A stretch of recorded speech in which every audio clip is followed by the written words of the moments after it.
ಪ್ರೀತಿಯ ವಿದ್ಯಾರ್ಥಿಗಳೇ, ಕಳೆದ ತರಗತಿಯಲ್ಲಿ ನಾವು 5ನೇ ಪಾಠವಾಗಿರ್ತಕ್ಕಂಥ ಪ್ರಜಾನಿಷ್ಠೆ ಎಂಬ ಪಾಠ ಭಾಗದ ಬಗ್ಗೆ ನಾವು ಅಭ್ಯಾಸ ಮಾಡ್ತಾ ಇದ್ದೀವಿ ಅಲ್ವಾ. ಈ ಪಾಠದ ಲೇಖಕರ ಪರಿಚಯ ಮಾಡ್ಕೊಂಡಿದ್ವಿ.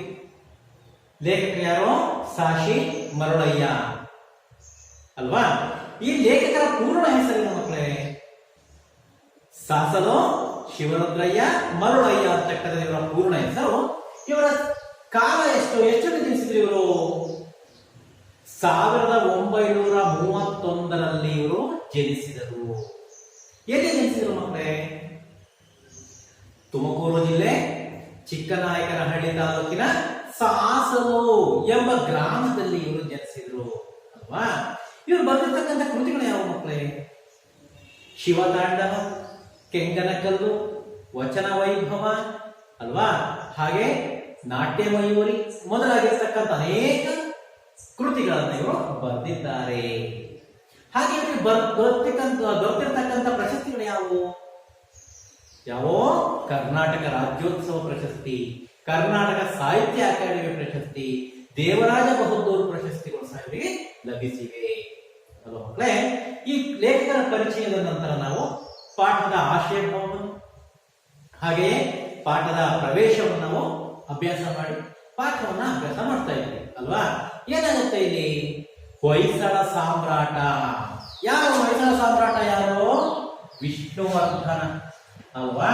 ಹೊಯ್ಸಳ ದೊರೆಯಾಗಿರ್ತಕ್ಕಂಥ ವಿಷ್ಣುವರ್ಧನ ರಾಜ ದಿನೇ ದಿನೇ ಪ್ರಬುದ್ಧಮಾನಕ್ಕೆ ಅಥವಾ ಪ್ರಗತಿ ಸಾಧಿಸ್ತಾ ಇದ್ದಾನೆ, ಅಭಿವೃದ್ಧಿ ಹೊಂದುತ್ತಾ ಇದ್ದಾನೆ, ಏಳಿಗೆ ಕಾಣ್ತಾ ಇದ್ದಾನೆ ಅನ್ನೋ ಕಾರಣಕ್ಕೋಸ್ಕರ ಅಕ್ಕಪಕ್ಕದ ರಾಜ್ಯಗಳ ಕಣ್ಣುಗಳು ಕೆಂಪಾಗ್ತವೆ, ಹೊಟ್ಟೆ ಕಿಚ್ಚು ಅಸೂಯೆ ಪಟ್ಕೊಳ್ತವೆ. ಹೇಗಾದರೂ ವಿಷ್ಣುವರ್ಧನನ್ನ ಬಡಿಬೇಕು, ಸದೆ ಬಡಿಯಬೇಕು ಅಂತೇಳಿ ಪ್ರಯತ್ನಿಸ್ತಾ ಇರ್ತಾರೆ. ಅಂತವರಲ್ಲಿ ಕುಲೋತ್ತುಂಗ ಚೋಳನು ಸಹ ಒಬ್ಬ. ಚೋಳ ದೊರೆ ಯಾರವನು? ಕುಲೋತ್ತುಂಗ ಚೋಳ ಅಂತಕ್ಕಂಥವನು ಒಬ್ಬ. ಯಾಕೆ ಅಂದ್ರೆ ಈತ ಗಂಗರ ತಲಕಾಡನ್ನ ವಶಪಡಿಸಿಕೊಂಡು, ತಲಕಾಡು ಕುಲೋತ್ತುಂಗ ಚೋಳನ ಅಧೀನದಲ್ಲಿತ್ತು, ಸ್ವಾಧೀನದಲ್ಲಿತ್ತು. ಆ ತಲಕಾಡಿನಲ್ಲಿ ಈತ ಏನ್ ಮಾಡ್ತಾನೆ? ತನ್ನ ಪ್ರತಿನಿಧಿಯಾಗಿ ಆದಿಯಮನನ್ನ ನೇಮಕ ಮಾಡಿರ್ತಾನೆ. ಆನಂತರ ಈತ ಏನ್ ಮಾಡ್ತಾನೆ? ಕುಲೋತ್ತುಂಗ ಚೋಳ ಆದಿಯಮನಿಗೆ ಪ್ರಚೋದಿಸಿ ವಿಷ್ಣುವರ್ಧನ ಸಾಮ್ರಾಟನ ಮೇಲೆ ಯುದ್ಧಕ್ಕೆ ಹೋಗುವಂತೆ ಪ್ರಚೋದಿಸ್ತಾನೆ. ಕುಲೋತ್ತುಂಗ ಚೋಳನಿಂದ ಪ್ರಚೋದಿತಗೊಂಡಂತಹ ಆದಿಯಮ ತನ್ನ ದೊಡ್ಡ ಸೈನ್ಯದೊಂದಿಗೆ ದ್ವಾರ ಸಮುದ್ರದ ಮೇಲೆ ದಂಡಯಾತ್ರೆ ಕೈಗೊಳ್ಳಲು ನಿರ್ಧಾರ ಮಾಡ್ತಾನೆ. ಈ ವಿಷಯ ಗೂಢಚಾರರಿಂದ ಮಹಾರಾಜನಾಗಿರ್ತಕ್ಕಂಥ ವಿಷ್ಣುವರ್ಧನಿಗೆ ತಿಳಿಯುತ್ತೆ. ಆಗ ವಿಷ್ಣುವರ್ಧನ ತನ್ನ ದೊಡ್ಡದಾದಂತಹ ಸೈನ್ಯವನ್ನ ಕಟ್ಟಿಕೊಂಡು ಆದಿಯಮನ ಮೇಲೆ ಯುದ್ಧಕ್ಕೆ ಹೋಗ್ತಾನೆ. ಆದಿಯಮ ಮತ್ತೆ ವಿಷ್ಣುವರ್ಧನರ ನಡುವೆ ಯುದ್ಧ ನಡೆಯುತ್ತೆ. ಎಲ್ಲಿ ನಡೆಯುತ್ತೆ ಯುದ್ಧ ಅಂದ್ರೆ ಮಳವಳ್ಳಿ ಮತ್ತು ಮುಡುಕುತೊರೆ. ಮಳವಳ್ಳಿ ಮತ್ತು ಮುಡುಕುತೊರೆಯ ಮಧ್ಯದಲ್ಲಿ ಯುದ್ಧ ನಡೆಯುತ್ತೆ. ಆ ಭೀಕರವಾಗಿರ್ತಕ್ಕಂಥ ಯುದ್ಧದಲ್ಲಿ ಆದಿಯಮ ಸತ್ತು ಹೋಗ್ತಾನೆ. ಚೋಳ ಸೈನ್ಯ ದಿಕ್ಕಾಪಾಲಾಗಿ ಓಡುತ್ತೆ. ತಲಕಾಡು ವಿಷ್ಣುವರ್ಧನ ವಶವಾಗುತ್ತೆ. ಆಗ ವಿಷ್ಣುವರ್ಧನ ಸೈನಿಕರು ತಲಕಾಡುಗೊಂಡನಿಗೆ ಜಯವಾಗಲಿದ್ದ ವಿಷ್ಣುವರ್ಧನಿಗೆ ಜಯಕಾರವನ್ನು ಕೂಗ್ತಾರೆ. ಅದಾದ ನಂತರ ಹೊಯ್ಸಳ ಸೈನ್ಯ ವಿಷ್ಣುವರ್ಧನಿಗೆ ಹೇಳುತ್ತೆ, ತಲಕಾಡನ್ನ ಲೂಟಿ ಮಾಡೋಣ ಅಂತ ಹೇಳಿದಾಗ ಆಗ ವಿಷ್ಣುವರ್ಧನ ಹೇಳ್ತಾನೆ ನಮ್ಮ ಸೈನಿಕರಿಗೆ, ಇದು ನಾವು ಯುದ್ಧವನ್ನ ಗೆದ್ದಿದ್ದೇವೆ ಅಂತೇಳಿ ಸಂಭ್ರಮ ಪಡಿಸ್ತಕ್ಕಂಥ ಒಂದು ಸಮಯ ಅಲ್ಲ, ಇದು ಬಹಳ ಜಾಗರೂಕರಾಗಿರ್ತಕ್ಕಂಥ ಒಂದು ಸಮಯ. ಜೊತೆಯಲ್ಲಿ ಯೋಧ ಧರ್ಮ ಮತ್ತು ಯುದ್ಧ ಧರ್ಮದ ಬಗ್ಗೆ ತಿಳಿಸಿಕೊಡ್ತಾರೆ. ಜೊತೆಯಲ್ಲಿ ಈ ಒಂದು ತಲಕಾಡಿನ ಜನರನ್ನು ನಮ್ಮವರಂತೆಯೇ ಕಾಣಬೇಕು, ಈ ತಲಕಾಡಿನಲ್ಲಿ ಶಾಂತಿ ನೆಮ್ಮದಿ ನೆಲೆಸಿದ ಬಳಿಕ ನಾವು ನಮ್ಮ ಸಾಮ್ರಾಜ್ಯಕ್ಕೆ ಹಿಂತಿರುಗೋಣ ಅಂತ ಹೇಳಿದಾಗ ಎಲ್ಲರೂ ಸಹ ಸಾಮ್ರಾಟನ ಮಾತುಗಳನ್ನ ಒಪ್ಕೊಳ್ತಾರೆ. ಇತ್ತ ಮಹಾರಾಜ ತನ್ನ ಸೈನ್ಯದ ಸಮೇತ ಸಾಮ್ರಾಜ್ಯದಿಂದ ಹೊರಗಡೆ ಹೋಗಿದ್ದಾನೆ ಅಂದ್ರೆ ಆ ಸಂದರ್ಭದಲ್ಲಿ ಪಾಳೆಗಾರರು, ಸಣ್ಣ ಸಣ್ಣ ಅರಸರುಗಳು ಅವೆಲ್ಲ ದಂಗೆಯೊಳಗೆ ಪ್ರಯತ್ನ ಪಡ್ತಾ ಇರ್ತಾರೆ. ಆದರೆ ಸಾಮ್ರಾಜ್ಯ ಸಂರಕ್ಷಕರಾಗಿ ಯಾರು ನಿಂತಿರ್ತಾರಪ್ಪ ಅಂದ್ರೆ ಯಾರು ನಿಂತಿರ್ತಾರೆ? ಶಾಂತಲಾದೇವಿ ಅಂದ್ರೆ ವಿಷ್ಣುವರ್ಧನನ ಮಡದಿಯಾಗಿರ್ತಕ್ಕಂಥ ಶಾಂತಲೆ ರಾಜ ಇಲ್ಲದೆ ಇರ್ತಕ್ಕಂಥ ಸಂದರ್ಭದಲ್ಲಿ ಹೊಯ್ಸಳ ಸಾಮ್ರಾಜ್ಯದ ಸಂರಕ್ಷಕಳಾಗಿ ನಿಂತಿರ್ತಾಳೆ. ಆಕೆಯ ಬೆಂಗಾವಲಿಗೆ ಯುವರಾಜ ಕುಮಾರನಾಗಿರ್ತಕ್ಕಂಥ ಉದಯಾದಿತ್ಯ ಆಗಿರ್ತಾನೆ. ಯಾವಾಗ ಸಾಮ್ರಾಜ್ಞಿ ಶಾಂತಲೆ ದಂಡವನ್ನ ಹಿಡ್ಕೊಂಡು ಕೂತಿದ್ದಾಳೆ ಅಂತ ಗೊತ್ತಾಗುತ್ತೋ, ದಂಗೆ ಏಳಲು ಹವಣಿಸುತ್ತಿದ್ದಂತಹ ಚಿಕ್ಕ ಪುಟ್ಟ ಪಾಳೆಯಗಾರರೆಲ್ಲರೂ ಸಹ ಸದ್ದು ಮಾಡದೆ ಅಡಗಿಕೊಂಡಿರ್ತಾರೆ. ಹೀಗೆ ಮಹಾರಾಣಿ ಶಾಂತಲೆ ಏನ್ ಮಾಡ್ತಾ ಇರ್ತಾಳೆ? ಆಗಾಗ್ಗೆ ಸಾಮ್ರಾಜ್ಯದಲ್ಲಿ ವೇಷವನ್ನ ಮರೆಸಿಕೊಂಡು ಹೋಗ್ಬಿಟ್ಟು ಸಾಮ್ರಾಜ್ಯದ ಸ್ಥಿತಿಗತಿಯನ್ನ ನೋಡ್ಕೊಂಡು ಬರ್ತಾ ಇರ್ತಾಳೆ. ಜೊತೆಯಲ್ಲಿ ಸಾಮ್ರಾಜ್ಯದ ಸ್ಥಿತಿಗತಿಯ ಬಗ್ಗೆ ಗೂಢಚಾರರಿಂದ ಅವಳು ವರದಿಯನ್ನ ಪಡ್ಕೊಳ್ತಾ ಇರ್ತಾಳೆ. ಆ ನಂತರ ಏನಾಗುತ್ತೆ ಅಂತಕ್ಕಂಥ ವಿಚಾರವನ್ನ ಈ ಒಂದು ತರಗತಿಯಲ್ಲಿ ನಾವು ಅಭ್ಯಾಸ ಮಾಡೋಣ. ಬನ್ನಿ ನೋಡ್ಕೊಳ್ಳಿ ಪಾಠ ಮಕ್ಕಳೇ.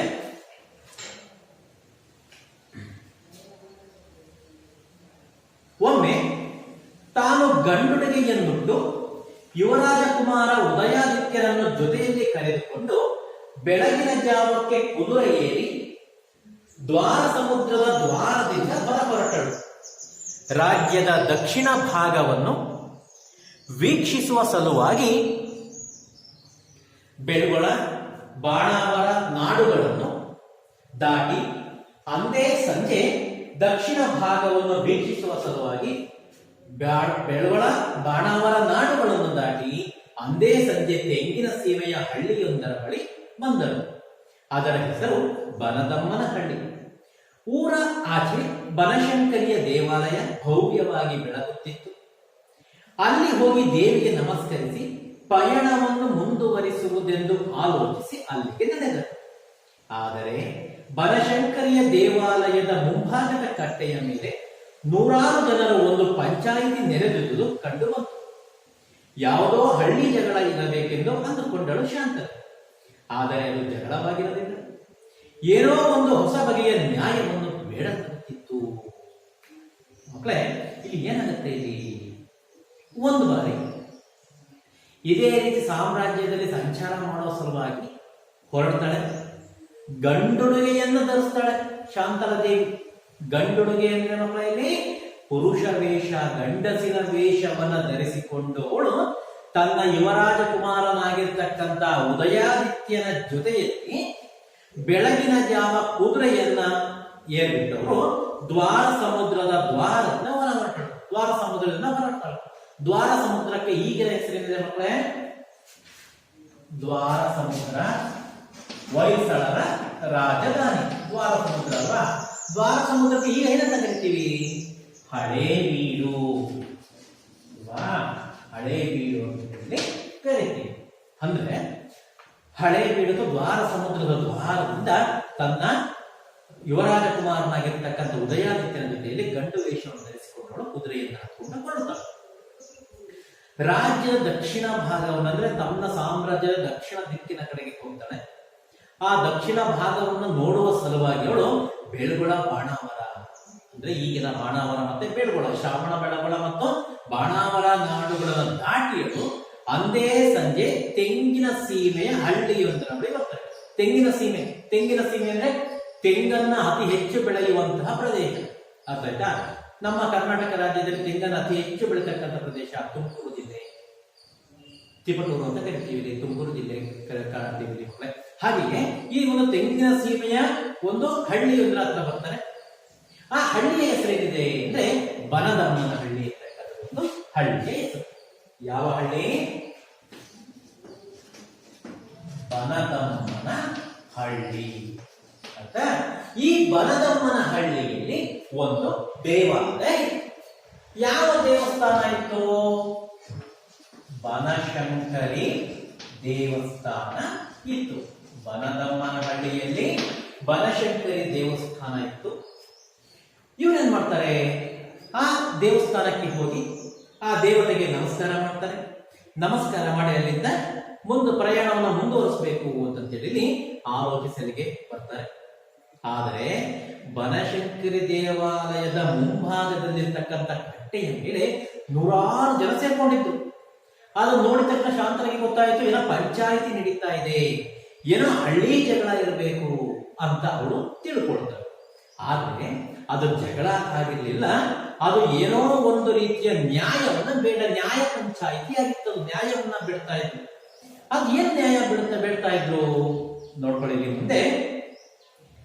ಪಂಚಾಯಿತಿಯ ಜನಸಮೂಹಕ್ಕೆ ಕಾಣಿಸದಂತೆ ದೂರದ ಹಿಪ್ಪೆಯ ಮರದ ಮರೆಯಲ್ಲಿ ಇಟ್ಟು ಶಾಂತಲೆ ಮತ್ತು ಉದಯಾದಿತ್ಯರು ಅಲ್ಲಿ ನಡೆಯುತ್ತಿದ್ದ ನ್ಯಾಯ ವಿಚಾರಣೆಯನ್ನು ಆಲಿಸುತ್ತಿದ್ದರು. ಅವರೇನ್ ಮಾಡ್ತಾರೆ, ಶಾಂತಲೆ ಮತ್ತು ಉದಯಾದಿತ್ಯ ಅದೇನೋ ನ್ಯಾಯ ಪಂಚಾಯಿತಿ ನಡೀತಿದೆಯಲ್ಲ, ಅದೇನೋ ವಿಚಾರವನ್ನ ತಿಳ್ಕೊಳ್ಳೋಣ ಅಂತ ಇವ್ರೇನ್ ಮಾಡ್ತಾರೆ, ಆ ಪಂಚಾಯಿತಿಯ ಹತ್ತಿರಕ್ಕೆ ಹೋಗೋದಿಲ್ಲ. ಅದರ ಬದಲಾಗಿ ಸ್ವಲ್ಪ ದೂರದಲ್ಲಿರ್ತಕ್ಕಂಥ ಹಿಪ್ಪೆಯ ಮರ ಇತ್ತು. ಆ ಹಿಪ್ಪೆಯ ಮರದ ಬುಡದಲ್ಲಿ ಅವರು ಯಾರಿಗೂ ಗೊತ್ತಾಗದಂತೆ ಅವರು ನಿಂತ್ಕೊಂಡು ಆ ವಿಚಾರಣೆಯನ್ನು ಏನು ಮಾತುಕತೆ ಆಗುತ್ತೆ ನ್ಯಾಯ ಪಂಚಾಯಿತಿ ಅಂತ ಕೇಳಿಸ್ಕೊಳ್ತಾ ಇದ್ದಾರೆ. ನಂತರ ಮುಂದೆ ನೋಡ್ಕೊಳ್ಳಿ, ಏನ್ರಪ್ಪ ದೈವದವರು ಏನು ಹೇಳ್ತೀರಾ ಹೇಳ್ರಿ. ಗಾದಿಯ ಮೇಲೆ ಕುಳಿತಿದ್ದ ದಪ್ಪ ಮೀಸೆಯ ಗಾವುಂಡ ಕೇತುಮಲ್ಲ ನಾಯಕ ಅದೇ ಕಟ್ಟೆಯ ಮೇಲೆ ಕುಳಿತಿದ್ದ 10 ಜನರನ್ನು ಕೇಳಿದ. ಎಲ್ಲರೂ ಮುಂಡಾಸುಗಳನ್ನು ಸುತ್ತಿಕೊಂಡಿದ್ದರು. ಅದೇನಾಗತ್ತಿಲ್ಲಿ, ಅಲ್ಲಿ ಒಬ್ಬ ವ್ಯಕ್ತಿ, ಯಾರು, ಒಬ್ಬ ಮುಖ್ಯಸ್ಥ ಕುತ್ಕೊಂಡಿದ್ದಾನೆ ಕಟ್ಟೆ ಮೇಲೆ. ಯಾರವನು? ಕೇತುಮಲ್ಲ ನಾಯಕ.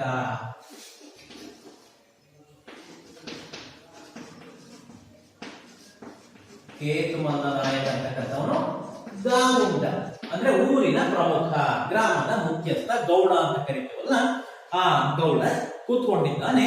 ಕೂತ್ಕೊಂಡು ಹೇಳ್ತಾ ಇದ್ದಾನೆ, ಇಲ್ಲಿ ಏನ್ರಪ್ಪ ದೈವದವರು ಏನ್ ಹೇಳ್ತೀರಾ ಹೇಳ್ರಿ. ಹಳ್ಳಿಯ ಹಿರಿಯ ಜನರು ಏನ್ ಹೇಳ್ತೀರಾ ಹೇಳ್ರಿ ಅಂತ ಪಂಚಾಯತ್ ಇರ್ತಕ್ಕಂಥ ಪಂಚರನ್ನ ಕೇಳ್ತಾ ಇದ್ದಾರೆ. ಆಗ ಎಲ್ಲರೂ ಮುಂಡಾಸುಗಳನ್ನು ಸುತ್ತಿಕೊಂಡಿದ್ದರು. ಎಲ್ಲರೂ ಸಹ ಪೇಟವನ್ನು ಸುತ್ತಿಕೊಂಡಿದ್ದಾರೆ, ರುಮಾಲನ್ನ. ಆಗ ಹೇಳ್ತಾರೆ, ಒಬ್ಬ ಹೇಳ್ತಾನೆ, ಏನು ತಾತ ಇವತ್ತಿನ ವಿಚಾರ ಎಂದು. ಅಲ್ಲೊಬ್ಬ ವ್ಯಕ್ತಿ ನೆರೆದಿರ್ತಕ್ಕಂಥ ಗ್ರಾಮದ ಪ್ರಜೆ ಒಬ್ಬ ಹೇಳ್ತಾನೆ, ಏನ್ ತಾತ ಇವತ್ತಿನ ವಿಚಾರ ಅಂದ್ರೆ ವಿಚಾರ, ಇವತ್ತಿನ ವಿಷಯ ಏನ್ ತಾತ ಅಂತ ಕೇಳಿದಾಗ ಕೇತುಮಲ್ಲ ನಾಯಕ ವಿಷಯವನ್ನು ವಿವರಿಸ್ತಾರೆ. ಆಗ ಕೇತುಮಲ್ಲ ನಾಯಕ ಆ ಪಂಚಾಯಿತಿ ಸೇರ್ಕೊಂಡಿರ್ತಕ್ಕಂಥ ಎಲ್ಲರ ಮುಂದೆ ವಿಷಯವನ್ನ ತಿಳಿಸ್ತಾ ಇದ್ದಾನೆ. ಏನ್ ಹೇಳ್ತಾನೆ ನೋಡಿ, ಬೀರಣ್ಣ ತನ್ನ ಮೂಡಲ ದಿಕ್ಕಿನಾಗಿರೋ ಹಳ್ಳಿ ಹೊಲಾನ ಈರಣ್ಣನಿಗೆ 108 ಹೊಂದಿಗೆ ಕೊಟ್ಟಿದ್ದ 2 ವರ್ಷಗಳ ಹಿಂದೆ. ಕ್ರಯಕ್ಕೆ ತಕ್ಕೊಂಡು ಹೊಲದಾಗೆ ಉಳುಮೆ ಮಾಡುವಾಗ ನಿನ್ನೆ ದಿನ ಒಂದು ಕೊಪ್ಪರಿಗೆ ಬಂಗಾರ ಸಿಕ್ತು. ಈಗ ಇಲ್ಲೈತೆ ನೋಡ್ರಿ, ಹೊನ್ನು ತುಂಬಿದ ಕೊಪ್ಪರಿಗೆಯನ್ನು ತೋರಿದ ಆ ನಾಯಕ. ಇದನ್ನು ಈರಣ್ಣ ಪೂಜೆ ಮಾಡಿ ಬೀರಣ್ಣನ ಮನೆಗೆ ಕೊಂಡೋಗಿ, ತಕ್ಕಳಪ್ಪ ಇದು ನೀನು ಕೊಟ್ಟ ಹೊಲದಾಗೆ ಸಿಕ್ಕಿತು, ಯಾರೋ ನಿನ್ನ ಪೂರ್ವಿಕರು ನಿನಗಾಗಿ ಇಟ್ಟಿದ್ರು ಅಂತ ಕಾಣಿಸುತ್ತೆ, ತಕೋ ಅಂದ. ನೋಡ್ರಿ ಹೇಳ್ತಾರಲ್ಲಿ ಕೇತುಮಲ್ಲ ಮುಂದುವರೆದಲ್ಲಿ ನೋಡ್ರಿ, ಬೀರಣ್ಣ ತನ್ನ ಮೂಡಲ ದಿಕ್ಕಿನಾಗಿರೋ ಹಳ್ಳಿ ಹೊಲನ ಈರಣ್ಣನಿಗೆ 108 ಹೊನಿಗೆ ಕೊಟ್ಟಿದ್ದ. ಮಕ್ಕಳೇ ಈ ಕತೆ ಶುರುವಾಗುತ್ತೆ ನೋಡಿ. ಇಲ್ಲೇನಾಗತ್ತೆ, ಇಲ್ಲಿ ಯಾರು ಯಾರಿಗೆ ಹೊಲವನ್ನ ಮಾರಿರ್ತಾರೆ, ಇಲ್ಲಿ ಬೀರಣ್ಣ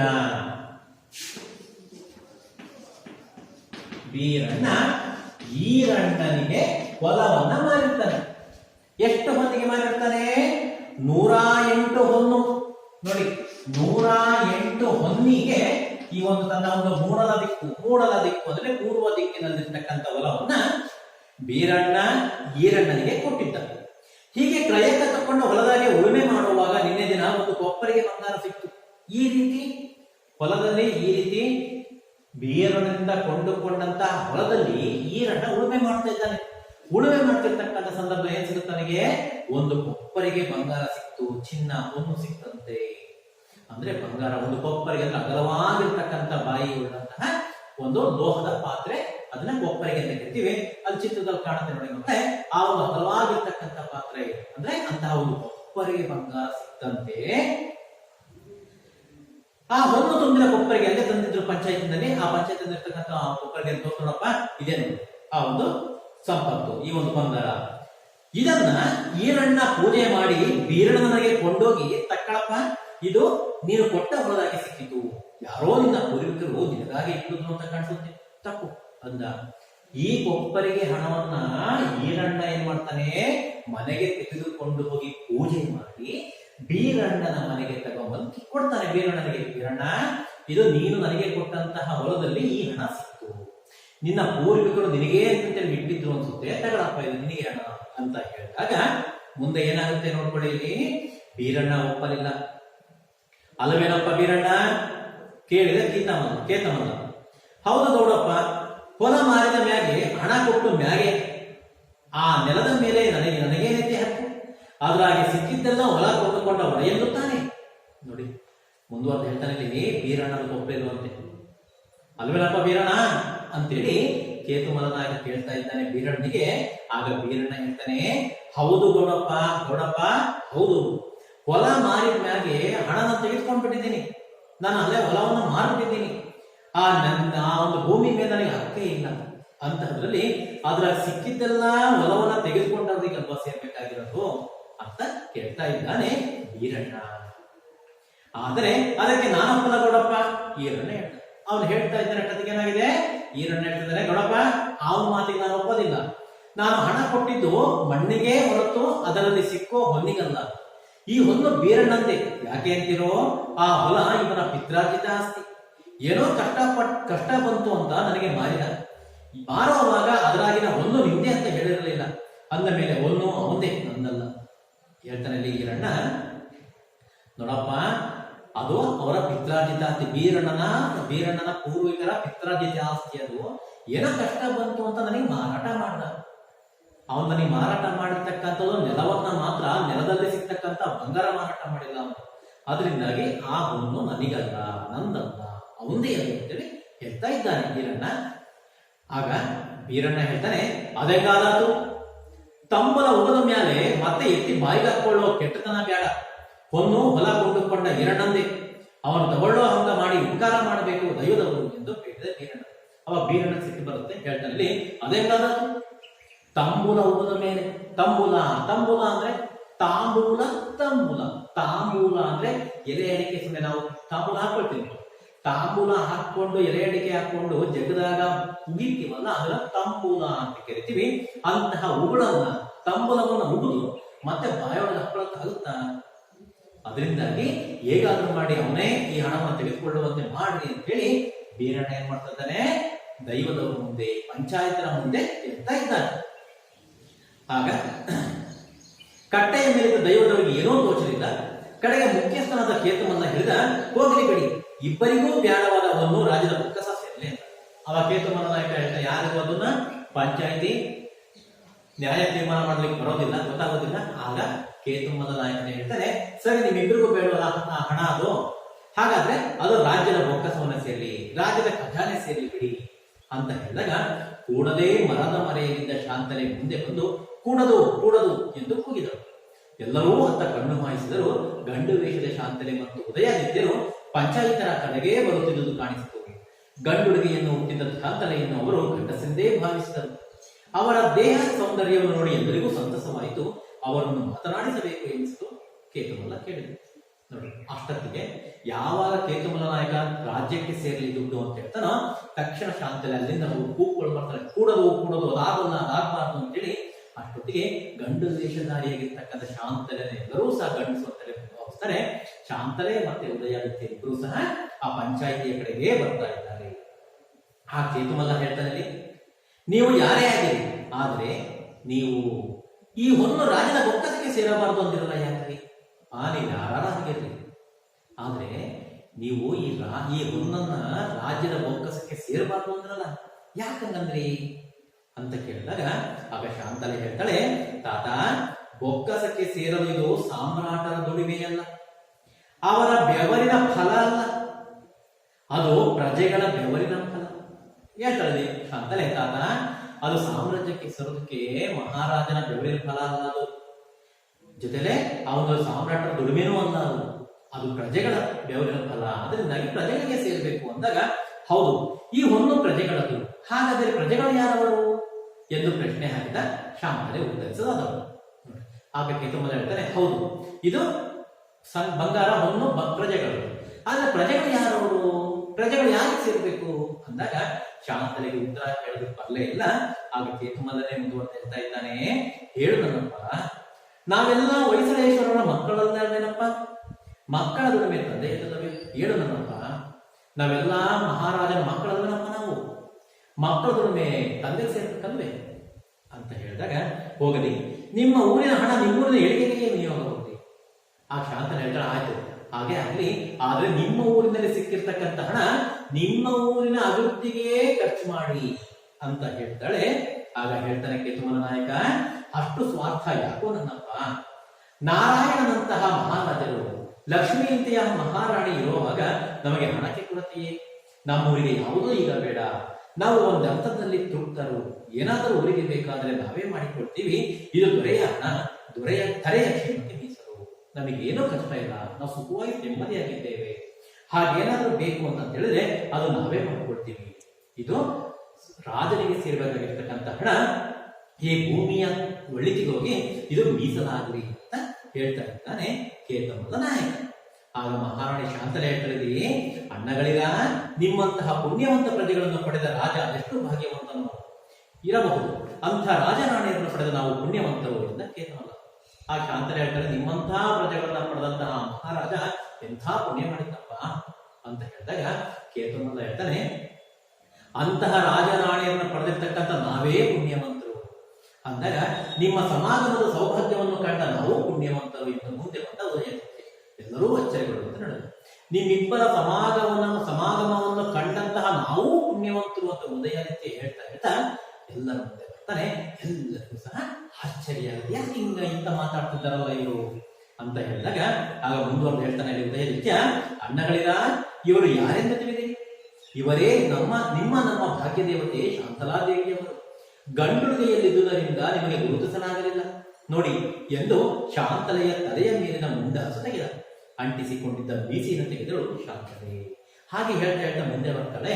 ಮುಂದೆ ಬಂದು ಉದಯನಿತ್ಯ ಅಂತಾನೆ, ಇವರು ಯಾರು ಅಂತ ತಿಳ್ಕೊಂಡಿದ್ದೀರಿ, ಇವರು ನಿಮ್ಮೆಲ್ಲರ ಮಹಾರಾಣಿಯಾಗಿರ್ತಕ್ಕಂಥ ಶಾಂತಲಾ ದೇವಿಯವರು, ಇವರು ಗಂಡು ದ್ವೇಷಧಾರಿಯಾಗಿದ್ದರಿಂದ ನಿಮಗೆ ಗೊತ್ತಾಗಲಿಲ್ಲ ಅಂತ ಹೇಳಿ ಅವರ ಮುಂಡಾಸನ ತೆಗಿತಾನೆ ಉದಯನಿತ್ಯ. ಶಾಂತಲೆ ತಾನು ಅಂಟಿಸಿಕೊಂಡಿದ್ದಂತಹ ಬೀಸೆಯನ್ನು ತೆಗಿತಾಳೆ. ಹಾಗೇನಾಗುತ್ತೆ ಅಣ್ಣಂದಿರ, ಆ ಬಲದಮ್ಮನ ಹಳ್ಳಿಯ ಜನರಿಗೆ ಸ್ವರ್ಗ ಒಂದೇ ಉಳಿತು. ತುಂಬಾ ಆಶ್ಚರ್ಯ ಆಗುತ್ತೆ. ಯಾರಿಗೆ? ಆ ಹಳ್ಳಿಯ ಜನರಿಗೆ. ಮಹಾರಾಣಿ ಶಾಂತಲೆಯೇ ನಮ್ಮ ಊರಿಗೆ ಬಂದಿದ್ದಾರಲ್ಲ ಅದು ತುಂಬಾ ಸಂತೋಷವಾಗುತ್ತವರಿಗೆ.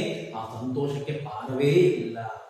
ಹಾಗೆಯೇ ಎಲ್ಲರೂ ಕಟ್ಟೆಯಿಂದ ಧುಮುಕಿ ಉದ್ದುದ್ದ ನೆಲದ ಮೇಲೆ ಅಡ್ಡ ದೇವಾಲಯದ ಒಳಭಾಗದಲ್ಲಿ ಪಂಚಾಯತಿ ನೋಡಲು ಬಂದಿದ್ದ ಹೆಂಗಳೆಯರು ಓಡಿ ಬಂದು ಶಾಂತಲೆಯನ್ನು ಸುತ್ತುಗಟ್ಟಿದರು. ಅವಳನ್ನು ಮುಟ್ಟಿ ಮಾತನಾಡಿಸಿ ಮುಕ್ತಿ ಪಡೆದಷ್ಟು ಸಂತುಷ್ಟರಾದರು. ಅವಳ ಪಾದಗಳನ್ನು ಮುಟ್ಟಿ ಕಣ್ಣುಗಳಿಗೆ ಒತ್ತಿಕೊಂಡರು. ಅವಳು ಹೆಜ್ಜೆ ಇಟ್ಟ ಸ್ಥಳದ ಧೂಳನ್ನು ತೆಗೆದು ನೆತ್ತಿಯಲ್ಲಿ ಧರಿಸಿದರು. ಶಾಂತಲೆ ಎಷ್ಟು ತಡೆದರೂ ಅವರ ಭಕ್ತಿಯ ಪ್ರದರ್ಶನ ನಿಲ್ಲಲೇ ಇಲ್ಲ. ಕಡೆಗೆ ಉದಯನಿತ್ಯ ಬಹು ಪ್ರಯಾಸದಿಂದ ತಡೆಯಬೇಕಾಯಿತು.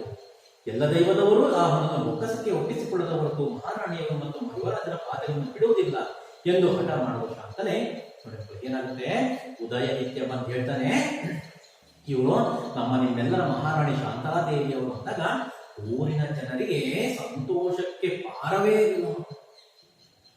ಓಡ್ ಬರ್ತಾರೆ. ದೇವಸ್ಥಾನದ ಒಳಗಡೆ ಪಂಚಾಯತಿ ನೋಡ್ಲಿಕ್ಕೆ ಬಂದಿರತಕ್ಕಂಥ ಹೆಣ್ಣು ಮಕ್ಕಳೆಲ್ಲ ಓಡ್ ಬರ್ತಾರೆ. ಓಡ್ ಬಂದು ಏನ್ ಮಾಡ್ತಾರೆ, ಶಾಂತಲೆಯ ಕಾಲುಗಳಿಗೆ ಬೀಳ್ತಾರೆ. ಅವಳ ಪಾದಗಳನ್ನು ಮುಟ್ಟಿ ನಮಸ್ಕಾರ ಮಾಡ್ತಾರೆ. ಅವಳು ಹೆಜ್ಜೆ ಹಾಕಿ ಓಡಾಡಿದಂತಹ ನೆಲದ ಧೂಳನ್ನ ತೆಗೆದು ತಮ್ಮ ನೆತ್ತಿಗೆ, ತನ್ನ ತಲೆಗೆ, ತಮ್ಮ ಹಣೆಗೆ ಹಚ್ಚಿಕೊಳ್ತಾರೆ. ದೇವತೆಯ ಸ್ವರೂಪದಲ್ಲಿ ಅವರನ್ನು ಏನ್ ಮಾಡ್ತಾರೆ, ಕಾಣ್ತಾರೆ ಆ ಒಂದು ಪ್ರಜೆಗಳು. ಕಡೆಯಲ್ಲಿ ಎಷ್ಟೇ ತಡೆದರೂ ಸಹ ಅವರ ಒಂದು ಅತಿಯಾಗಿರ್ತಕ್ಕಂಥ ಪ್ರೀತಿ ಅವಳಿ ಮುಗಿಯೋದಿಲ್ಲ. ಕೊನೆಗೆ ಶಾಂತಲೆ ಹೇಳ್ತಾಳೆ, ಅಣ್ಣಂದಿರ, ತಾಯಂದಿರೇ, ಇದೋ ಈ ಹೊನ್ನನ್ನು ನೇರವಾಗಿ ನಾನು ರಾಜನ ಬೊಕ್ಕಸಕ್ಕೆ ಸೇರಿಸುವುದಿಲ್ಲ. ಇದು ದೈವದ ದುಡ್ಡು, ದೈವ ಕಾರ್ಯಕ್ಕೆ ವಿನಿಯೋಗ ಬೇಕಾದ ಧರ್ಮ. ಕೇಳಿ, ನನಗೆ ಬಹಳ ದಿನಗಳಿಂದಲೂ ಒಂದು ಆಸೆ ಇದೆ. ನಮ್ಮ ಸಂಸ್ಕೃತಿಯ ಶ್ರೀಮಂತಿಕೆಗೆ ಸಾಕ್ಷಿಯಾಗಿ ಒಂದು ಕಲಾ ದೇಗುಲವನ್ನು ರಾಜಧಾನಿ ಭಾರಸಮುದ್ರದಲ್ಲಿ ನಿರ್ಮಿಸಬೇಕು ಎಂದು. ಅವಳಿ ದೇಗುಲಗಳ ಶಿಲ್ಪಕಲೆ ಹೊಯ್ಸಳರ ಶೈಲಿಗೆ ಮಾದರಿಯಾಗಿರಬೇಕು. ವೇಲಾಪುರಿಯ ಚೆನ್ನಕೇಶವ ದೇವಾಲಯದಲ್ಲಿ ಲಾಲಿತ್ಯವಿದ್ದರೆ ದ್ವಾರ ಸಮುದ್ರದ ದೇಗುಲದಲ್ಲಿ ಭವ್ಯತೆ ನೆಲೆಗೊಂಡಿರಬೇಕು. ಅಂತಹ ಒಂದು ಕಲಾಪೂರ್ಣ ದೇವಾಲಯಕ್ಕಾಗಿ ಈ ಒಂದು ವಿನಿಯೋಗವಾಗಲಿ ಅಂತ ಹೇಳ್ತಾಳೆ ಶಾಂತಲದೇವಿ. ಅಣ್ಣಂದ್ರ ಅಕ್ಕಂದ್ರ ನೋಡಿ, ನಾನು ಈ ಒಂದು ತೀರ್ಪನ್ನ ಕೊಡ್ತಾ ಇದ್ದೇನೆ. ಇಲ್ಲಿ ಭೂಮಿಯಲ್ಲಿ ಸಿಕ್ಕಂತಹ ಈ ಕೊಪ್ಪರಿಗೆ ಸಂಪತ್ತನ್ನ, ಚಿನ್ನವನ್ನ ನಾನು ನೇರವಾಗಿ ನನ್ನ ದ್ವಾರ ಸಮುದ್ರದ ಬೊಕ್ಕಸಕ್ಕೆ ಸೇರಿಸೋದಿಲ್ಲ. ಆದರೆ ಇದು ದೇವರಿಂದ ದುಡ್ಡು ಸಿಕ್ಕಿರ್ತಕ್ಕಂಥ ದುಡ್ಡು, ದೇವರ ದುಡ್ಡಿದೆ. ಇದು ದೇವರ ದುಡ್ಡಾಗಿರೋದ್ರಿಂದಾಗಿ ದೇವರ ಕಾರ್ಯಕ್ಕೆ ವಿನಿಯೋಗವಾಗಲಿ, ಖರ್ಚಾಗಲಿ ಹಣ. ಅದರಿಂದಾಗಿ ನಮ್ಮೆಲ್ಲರ ಅನೇಕ ದಿನಗಳ ಆಸೆಯಂತೆ ದ್ವಾರ ಸಮುದ್ರದಲ್ಲಿ ಒಂದು ಸುಂದರವಾಗಿರ್ತಕ್ಕಂಥ ದೇವಾಲಯವನ್ನು ನಿರ್ಮಾಣ ಮಾಡಬೇಕು ಅಂತಕ್ಕಂಥ ಕನಸಿದೆ. ವೇಲಾಪುರಿ ಅಂದ್ರೆ ಬೇಲೂರು, ಈಗಿನ ಬೇಲೂರಿನ ಚೆನ್ನಕೇಶವ ದೇವಾಲಯದಲ್ಲಿ ಲಾಲಿತ್ಯವಿದ್ರೆ ದ್ವಾರ ಸಮುದ್ರದ ದೇಗುಲದಲ್ಲಿ ಭವ್ಯತೆ ಇರಬೇಕು. ಅಂತಹ ಸುಂದರವಾಗಿರ್ತಕ್ಕಂಥ ದೇವಾಲಯವನ್ನು ನಿರ್ಮಾಣಕ್ಕೋಸ್ಕರ ಈ ಹಣ ಖರ್ಚಾಗ್ಲಿ ಅಂತ ಹೇಳ್ತಾಳೆ. ಆದರೆ ಒಂದು ಮಾತು ಅಂತ ಹೇಳ್ತಾಳೆ, ಆಗ ಒಂದು ಮಾತು ಅಂತ ಅಲ್ಲಿ ಶ್ರವಣ ಮಾಡ್ತಾಳೆ. ಏನು ತಾಯಿ ಅಲ್ಲಿ ಕೇಳ್ತಾರೆ, ಕೇತುಮಲ್ಲ ನಾಯಕರು ನಮಗೆಲ್ಲರಿಗೂ ಹಿರಿಯರು, ಪಿತೃ ಸಮಾನರು. ಮುಂದೆ ದ್ವಾರ ಸಮುದ್ರದಲ್ಲಿ ನಿರ್ಮಾಣವಾಗುವ ಅವಳಿ ದೇವಾಲಯಗಳು ಅವರ ಹೆಸರಿನಲ್ಲಿಯೇ ನಿರ್ಮಾಣವಾಗಲಿ. ಶ್ರೀ ಕೇತುಮಲ್ಲ ನಾಯಕರ ಹೆಸರಿನಲ್ಲೇ ಒಂದು ಶಿಲಾಶಾಸನ ಸಾಕ್ಷೀಕರಿಸಲಿ ಅಂತ ಹೇಳ್ತಾರೆ. ಹೇಳ್ತಾರೆ, ದ್ವಾರ ಸಮುದ್ರದಲ್ಲಿ ನಿರ್ಮಾಣವಾಗತಕ್ಕಂಥ ಎಲ್ಲಾ ಅವಳಿ ದೇವಾಲಯಗಳು ಕೇತುಮಲ್ಲ ನಾಯಕರ ಮುಖ್ಯಸ್ಥಿತಿಯಲ್ಲಿಯೇ ಅವು ನಡೆಯಲಿ, ಅವರ ಹೆಸರಿನಲ್ಲಿಯೇ ನಿರ್ಮಾಣವಾಗಲಿ. ಅವರ ನೆನಪಿಗೋಸ್ಕರ ಆ ದೇವಾಲಯದ ಮುಂದೆ ಕೇತುಮಲ್ಲ ನಾಯಕನ ಹೆಸರಿನಲ್ಲಿ ಒಂದು ಶಿಲಾಶಾಸನವನ್ನ ಸ್ಥಾಪಿಸಲಿ ಅಂತ ಶಾಂತಲೆ ಆದೇಶವನ್ನ ಮಾಡ್ತಾರೆ. ಆಗ ಕೇತುಮಲ್ಲ ನಾಯಕ ಏನೋ ಹೇಳೋವಟ, ಆದ್ರೆ ಬನದಮ್ಮನ ಹಳ್ಳಿಯ ಜನ ಬಿಡಲಿಲ್ಲ. ಮಹಾತಾಯಿ ಹಾಗೆಯೇ ಆಗಲಿ, ಕೇತಮಲ್ಲಪ್ಪನ ಹೆಸರಿನಲ್ಲೇ ಕಟ್ಟುಣವಾಗಲಿ ಎಂದು ಒಪ್ಪಂದದಲ್ಲಿ ಕೂಗ್ತಾರೆ. ಆ ನಂತರ ಇಲ್ಲಿ ಜೊತೆಯಲ್ಲಿ ಮತ್ತೊಂದು ಕೂಗು, ಕಟ್ಟುವ ದೇವಾಲಯಗಳು ಹೊಯ್ಸಳೇಶ್ವರ, ಶಾಂತಲೇಶ್ವರ ಎಂದಿತು.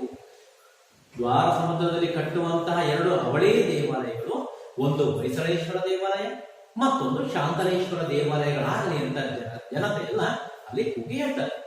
ಹೌದು, ಹೊಯ್ಸಳೇಶ್ವರ ಶಾಂತಲೇಶ್ವರರಿಗೆ ಜಯವಾಗಲಿ ಎಂದು ಘೋಷಿಸಿ ಸಾಸಲು ಬನದಮ್ಮನ ಹಳ್ಳಿಯ ಭಾಗ್ಯವಂತ ಜನತೆ. ಹೀಗೆ ಹೊಯ್ಸಳೇಶ್ವರರಿಗೆ, ಶಾಂತಲೇಶ್ವರರಿಗೆ ಜಯವಾಗಲಿ ಜಯವಾಗಲಿ ಅಂತ ಹೇಳಿ ಅಲ್ಲಿ ಜನ ಕೂಗ್ತಾರೆ. ಅತ್ತಿಗೆ ಮೈದುನರು ತಮ್ಮ ತಮ್ಮ ಕುದುರೆಗಳನ್ನೇರಿದರು. ಸಾಸಲು ಬನದಮ್ಮನ ಹಳ್ಳಿಯ ಜನತೆ ಮಹಾರಾಣಿಯವರಿಗೆ ಜಯವಾಗಲಿ, ಯುವರಾಜರಿಗೆ ಜಯವಾಗಲಿ, ಹೊಯ್ಸಳೇಶ್ವರರಿಗೆ ಜಯವಾಗಲಿ ಎಂದು ಅಷ್ಟಘೋಷ ಮಾಡಿದರು. ಈ ರೀತಿ ಅವರಿಂದ ಹತ್ತಿ ಕುದುರೆಯನ್ನ ಹೊರಡೋಕೆ ಶುರು ಮಾಡ್ತಾರೆ. ಅಷ್ಟೊತ್ತಿಗೆ ಏನ್ ಮಾಡ್ತಾರೆ, ಅಲ್ಲಿನ ಜನ ರಾಜ ಯುವರಾಜ ಕುಮಾರ ಮತ್ತು ಮಹಾರಾಣಿಯವರಿಗೆ ಜಯಘೋಷವನ್ನ ಮಾಡ್ತಾರೆ. ಇಷ್ಟು ಈ ಒಂದು ಪಾಠವಾದ ಭಾವಾರ್ಥ. ಅರ್ಥ ತಪ್ಪಲ ಭಾವಾರ್ಥ. ಇಲ್ಲಿ ಆಗಿನ ಕಾಲದಲ್ಲಿ ಪ್ರಜೆಗಳು ಎಂತಹ ನಿಷ್ಠೆ ಇತ್ತು, ಆದ್ರೆ ಈಗಿನ ಕಾಲದಲ್ಲಿ ನಮಗೆ ಬಂಗಾರ ಸಿಕ್ತು ಅಂತೇಳಿ ನಾವೇನ್ ಮಾಡ್ತೀವಿ, ಹಂಗೇನಾದ್ರು ತಗೊಂಡು ಕೊಡ್ತೀವಿ, ಹಾಗಾದ್ರೆ ಇಲ್ವೇ ಇಲ್ಲ, ಅದನಿಗೇ ಬೇಕು ಅಂತಕ್ಕಂಥ ಒಂದು ದುರಾಸೆ ನಮ್ಮಲ್ಲೇ ಕಾಡ್ತಾ ಇದೆ. ಆದ್ರೆ ಆಗಿನ ಕಾಲದಲ್ಲಿ ಪ್ರಜೆಗಳು ಅಷ್ಟು ಸತ್ಯವಂತರಾಗಿದ್ರು, ಪ್ರಾಮಾಣಿಕರಾಗಿದ್ರು, ನಿಷ್ಠಾವಂತರಾಗಿದ್ರು. ಅವರ ಮಹಾರಾಜರು ಸಹಾಯ ಮಾಡ್ತಾರೆ, ಚೆನ್ನಾಗಿ ತನ್ನ ಮಕ್ಕಳಂತೆ ಅವರನ್ನು ನೋಡ್ಕೊಳ್ತಾ ಇದ್ರು ಮಕ್ಕಳೇ. ಹೀಗೆ ಈ ಒಂದು ಪಾಠದಲ್ಲಿ ಬರ್ತಕ್ಕಂಥ ಈ ಒಂದು ಪಾಠವಾದ ಒಂದು ಅರ್ಥ ಮಕ್ಕಳೇ. ಹಾಗೆಯೇ ಇಲ್ಲಿ ಬನದಮ್ಮನ ಹಳ್ಳಿಯ ಜನರು ಎಲ್ಲಿ ಪಂಚಾಯಿತಿ ಸೇರಿದ್ದರು? ಮಕ್ಕಳೇ? ಬನದಮ್ಮನ ಹಳ್ಳಿಯ ಜನರು ಬನಶಂಕರಿ ದೇವಾಲಯದ ಮುಂದೆ ಪಂಚಾಯಿತಿ ಸೇರಿದ್ದರು. ಬನದಮ್ಮನ ಹಳ್ಳಿಯ ಪಂಚಾಯಿತಿಯಲ್ಲಿ ಯಾರ್ಯಾರ ನಡುವಿನ ನ್ಯಾಯ ತೀರ್ಮಾನವಾಗುತ್ತಿತ್ತು? ಬನದಮ್ಮನ ಹಳ್ಳಿಯ ಪಂಚಾಯಿತಿಯಲ್ಲಿ ಈರಣ್ಣ ಮತ್ತು ಬೀರಣ್ಣನ ನಡುವಿನ ನ್ಯಾಯ ತೀರ್ಮಾನವಾಗ್ತಾ ಇತ್ತು ಅಲ್ವಾ? ಇಷ್ಟು ಮಕ್ಕಳೇ, ಈ ಒಂದು ಪಾಠ ಭಾಗವನ್ನ ಇವತ್ತೇ ನಿಮ್ಮ ಮನೆಯಲ್ಲಿ ಕೂತ್ಕೊಂಡು ಸರಿ ಓದ್ಕೊಳ್ಳಿ. ಮುಂದಿನ ತರಗತಿಯಲ್ಲಿ ಮುಂದಿನ ಒಂದು ಪಾಠ ಭಾಗ ಅಭ್ಯಾಸ ಮಾಡೋಣ. ಧನ್ಯವಾದಗಳು.